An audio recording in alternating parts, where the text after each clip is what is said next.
이번 사례에서는 펜 월드 테이블을 이용을 해서 아주 다양한 여러가지 분석을 해 보도록 합니다.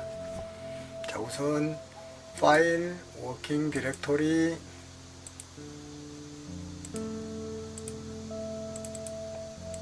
자, 워킹 디렉토리로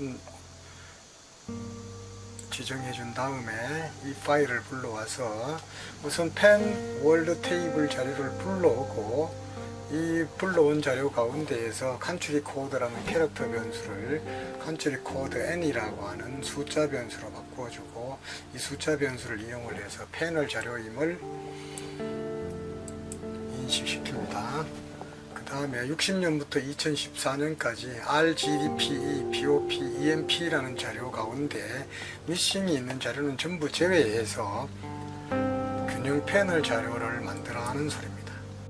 그 다음에 1인당 지출 국민소득, 근로자 1인당 소득, 고용률을 한번 계산해보자 하는 겁니다. 자, 그 다음 1인당 소득 증가율을 나라별로 60년부터 2014년까지 54년 동안 연 증가율, 그 다음에 소득이 2배 달성되는데 걸리는 시간, 이것들을 계산을 해봅니다. 그래서 우리 생산성의 경제학에서 제1부 1장에서 나와 있었던 표를 계산을 해서 바깥으로 엑스포트 시켜봅니다. 자, 여러분들이 이미 살펴본 바 있는 생산성의 경제학 제1장 표 1은 바로 이 작업을 통해서 만들어졌습니다. 그 다음 1부 1장 그림 2를 한번 만들어 봅니다. 1인당 소득 수준의 분포를 나타내는 히스토그램입니다.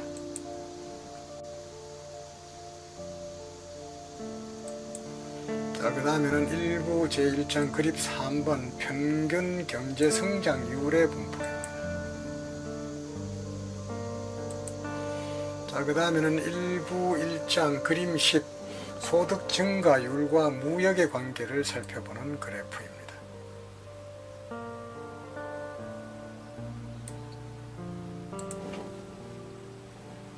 자, 이런 그래프 스캐터 플롯을 그리고 추세선을 그리고 각 점에 대해서 이와 같은 레이블을 추가했습니다.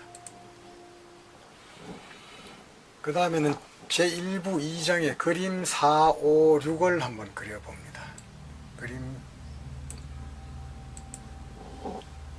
생산성 지수, 한국의 총요소 생산성 수준, 미국을 1로 했을 때 한국의 총요소 생산성 수준, 그 다음에 한국의 생산 및 지출 측면에서 총요소 생산성 지수, 지출 측면의 총요소 생산성 지수, 산출 측면의 총요소 생산성 지수. 펜 월드 테이블로부터 생산 함수를 한번 추정을 해봅니다. 다시 데이터를 읽어오고 패널 자료임을 지정을 해주고 60년부터 2014년까지 생산 함수 추정에 필요한 데이터를 가지고 균형 패널을 만든 다음에 데이터를 표준화를 시키고 로그 변환을 시킨 다음에 생산 함수를 추정을 할 겁니다. 자, 우선 픽스드 이펙트 모델을 한번 추정해 봅니다. 픽스드 이펙트 모델은 XTREG입니다. 옵션으로 픽스드 이펙트를 쓰면 픽스드 이펙트가 될 것이고, 옵션으로 랜덤 이펙트 RE를 하면 확률 효과 모형이 됩니다. 이 모형이 추정된 뒤에 추정된 결과를 estimate store 픽스트 모델에서 픽스드 이펙트 모델에서 나온 결과는 fix라는 변수로 보관을 하고, 랜덤 이펙트에서 구해진 것은 ran이라는 변수로 보관을 합니다. 그렇게 해서 고정 효과 모형, 확률 효과 모형을 추정을 해보고, 이 추정된 결과를 보관해서 그것을 나중에 불러서 하우스만 테스트를 해봅니다. 하우스만 테스트라고 하는 것은 픽스드 이펙트 모델이 정확하냐, 랜덤 이펙트 모델이 정확하냐라는 것을 평가하기 위한 것입니다. 자, 그 다음 전 세계를 대상으로 이번에는 초월 대수 생산 함수를 추정을 해봅니다. 자, 종속 변수 ly, 독립 변수는 초월 대수 함수의 독립 변수로 사용되는 것을 모아놓은 글로벌 매크로를 활용을 했습니다. 전 세계의 초월 대수 함수를 픽스드 이펙트 모델로 추정하고 확률 랜덤 이펙트 모델로 추정을 하고 역시 하우스만 테스트를 해서 어느 모양이 더 좋을까를 파악을 해 보았습니다. 이번에는 전 세계 초월 대수 변경 생산 함수를 추정을 해 봅니다. 스테이터에서 제공해주는 XT 프론티어 옵션을 TI를 했을 경우는 기술적 효율성 수준이 변화하지 않는다라는 것을 의미하고 TVD를 하게 되면 기술적 효율성 수준이 변화한다라는 것을 의미합니다. 우선 기술적 효율성 수준이 변화하지 않는 모형을 한번 추정을 해봅니다. 자, 이렇게 성공적으로 추정이 되었고, 이번에는 기술적 효율성이 변화한다는 모형을 추정을 해봅니다. 자, 보다시피 제일 우측에 not concave, 그리고 이 숫자들이 크게 변화하지 않고 있습니다. 이런 상태가 계속되고 있다는 것은 이런 추정 방법은 그 결과를 보장받을 수 없다라는 의미가 됩니다. 그래서 스톱을 합니다. 이처럼 우리가 생산함수나 비용함수를 추정을 할 경우에 이렇게 수렴을 얻지 못하는 경우가 굉장히 많습니다. 굉장히 많습니다.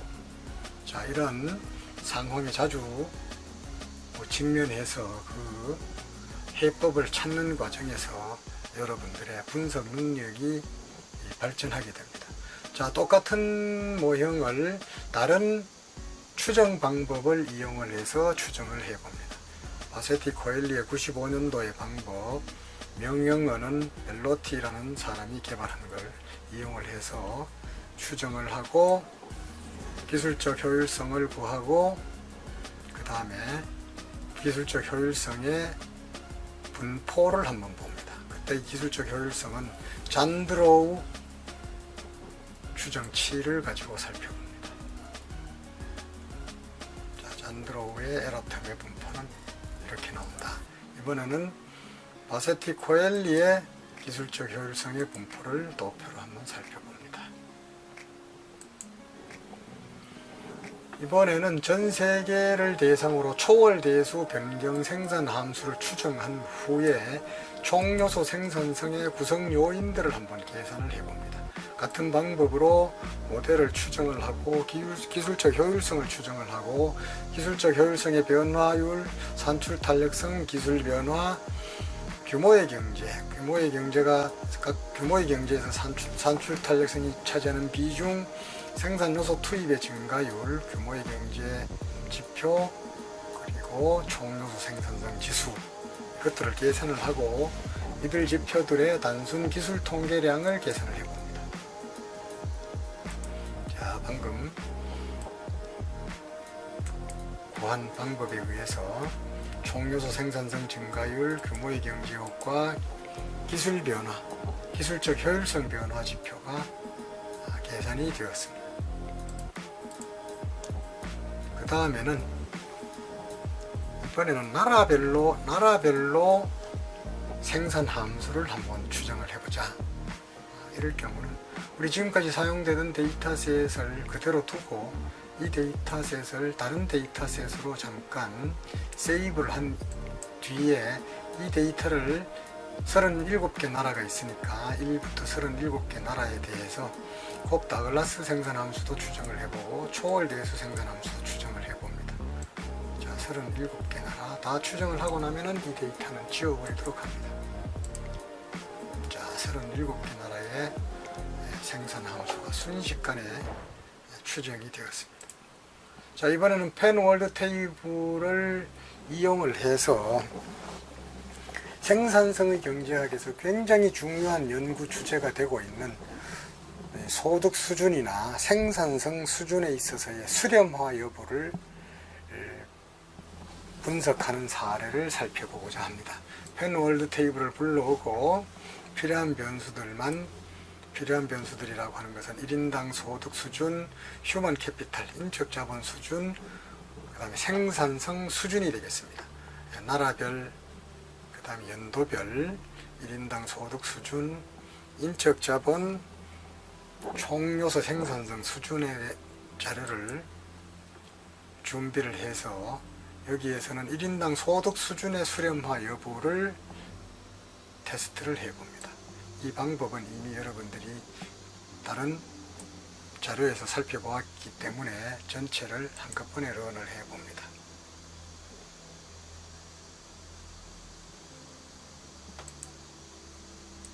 자, 이렇게 소득 수준이 3개의 국가군으로 수렴한다는 것을 여러분들이 확인을 했습니다. 그 다음에는 총요소 생산성 수준에 있어서는 어떤 수렴화 현상이 발견되느냐 하는 것들을 살펴봅니다.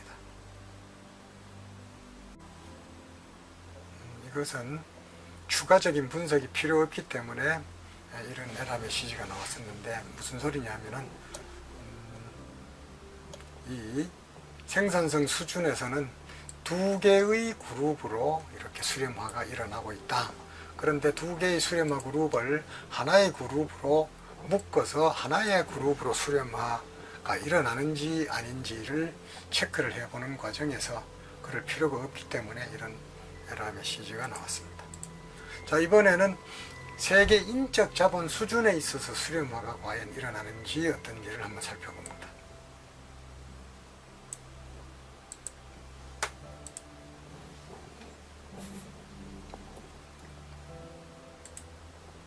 자, 역시 마찬가지로 인적 자본 수준에 있어서는 이와 같이 2개의 그룹, 나머지 1개 그룹에는 불과 3개의 나라밖에 없습니다만은 이렇게 2개의 그룹으로 나누어지고 더 이상 이 2개의 그룹을 하나의 그룹으로 수렴한다라고 하기는 힘들다라는 이런 결과를 여러분들은 살펴보았습니다. 자, 지금까지는 펜월드 테이블 자료를 이용을 해서 여러분들이 지금까지 학습한 생산성의 경제학 제1부에 나오는 다양한 표와 그래프를 그려보았었고, 또 이 자료를 이용을 해서 생산 함수를 추정을 해보았고,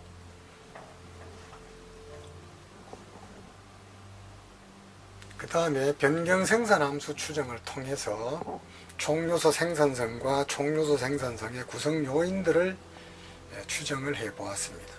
그 다음에는 국별로 생산 함수를 추정을 해 보기도 했었고, 그 다음에 1인당 국민 소득 수준, 1인당 소득 수준, 그 다음에 총요소 생산성 수준, 그리고 국가별 인적 자본 수준에 있어서 국가별로 수렴화가 일어나고 있는지 아닌지에 대해서 살펴보았습니다.